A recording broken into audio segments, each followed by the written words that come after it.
Assalamualaikum warahmatullahi wabarakatuh. Bismillahirrahmanirrahim.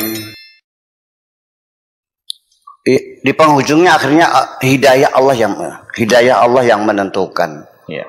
Dulu dia sangat sombong sekali karena anaknya orang kaya.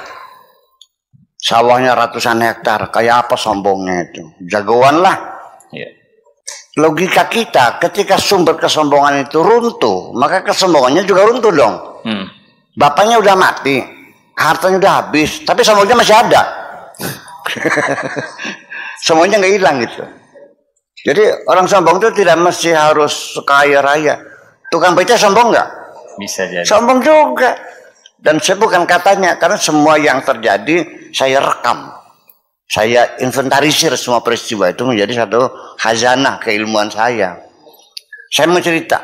Suatu ketika waktu itu saya pakai mobil carry 1000 Futura 1300 tuh. Ya. Dari Jakarta sampai Jatibarang, saya lupa di tengah jalan itu ada casing pembelah jalan yang tingginya mungkin 20-40 cm lah. Saya nyalip mobil, tiba-tiba ada casing, akhirnya dia nabrak casing, akhirnya mobil itu kan terangkat, gantung bannya, ya. Pembelah jalan itu kan 30 atau 40 cm, akhirnya mobil kan gantung. Ya Allah, Mang beca, ada tukang beca, tolong dong. Dia sedang duduk di becanya sambil tumpang kaki gitu, nggak menoleh, 50.000. Saya bilang, Mang, saya ini bukan orang jauh, saya orang Kertasmaya, orang Jatibarang juga, orang sini. Ya kalau mau silakan, ya udah. Bisa kan nawar? Enggak, tinggal pergi dia. Ya Allah, sombong. Terus gimana? Ya udahlah, ya udah Bang, silakan yuk. Terus dia panggil teman-temannya 4 orang, digotong. Kan ringan mobil carry kan.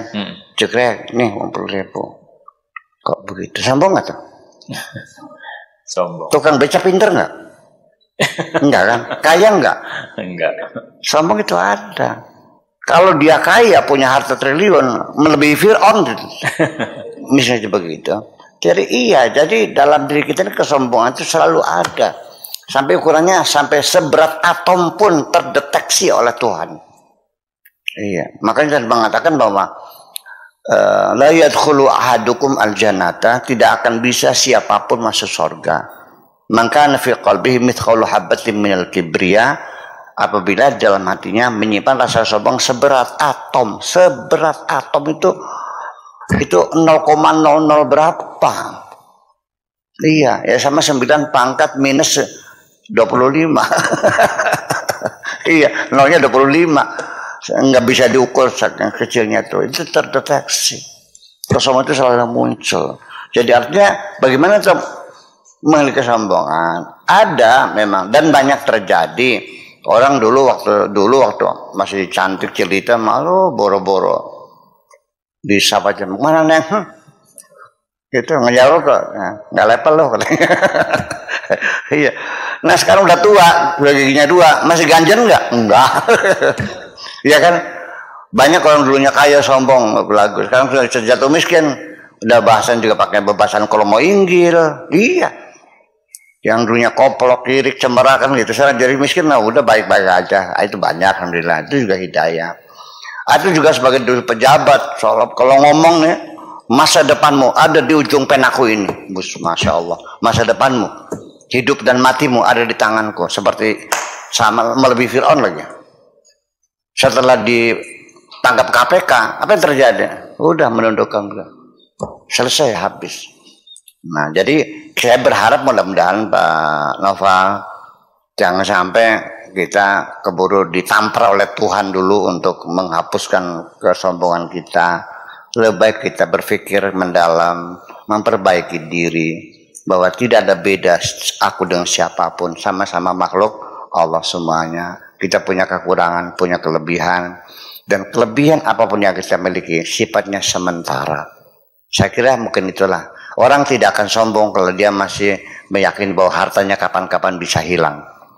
Orang tidak akan sombong dengan kecantikannya ketika dia yakinin nanti suatu ketika saya jadi jelek lagi. Orang tidak akan sombong dengan jabatannya kalau dia meyakini ini hanya sementara. yang paling permanen itu keilmuan. Keilmuan, hijabul ilmi, hijab ilmu itu yang paling berat sekali. Karena nggak ada asumsi orang pintar mendadak jadi goblok, nggak ada. Jadi orang yang pintar ya kiai, ya ulama, apa ya itu ya, sombongnya itu lebih permanen daripada kesombongan harta. Orang yang hartanya banyak dia masih sadar kapan-kapan saya bisa jatuh miskin, rumah terbakar, kena penyakit, ya cuci darah tiap minggu juga habis saya. Tapi orang berilmu nggak ada. Ilmu itu susut, ilmu nambah. Semakin digelar semakin banyak, semakin disampaikan, semakin dibagikan, semakin bertambah. Makanya sombongnya kiai itu lebih hebat dari sombongnya orang kaya loh. Iya. Hanya beda. Kalau orang kaya nyebutnya dasar melarat loh. Nah, gitu. Kalau orang kaya dasar goblok loh. Kalau orang pintar bilangnya dasar orang pintar. Kalau nyaci pakai orang bilangnya dasar gob. Kalau orang kaya dasar melarat gitu. Ternyata kesombongan karena keilmuan itu lebih permanen daripada kesombongan harta. Ya, yang penting kita mawas diri aja lah bahwa ini adalah sementara.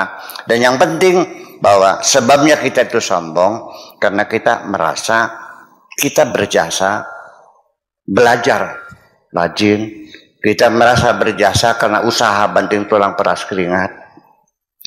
Yang keduanya, kemudian yang penting bahwa kita berasa cantik. Nah, ketika kita merasa bahwa ilmu yang kudapatkan adalah sebagai pemberian, harta yang ku miliki hanyalah pemberian Tuhan, kecantikanku bukan bikinanku, bikinan Tuhan. Lalu apa artinya saya merasa bangga dengan pemberian, bukan hasil jerih payahku. Dengan berpikir begitu saja juga minimal kesombongan bisa terkendali.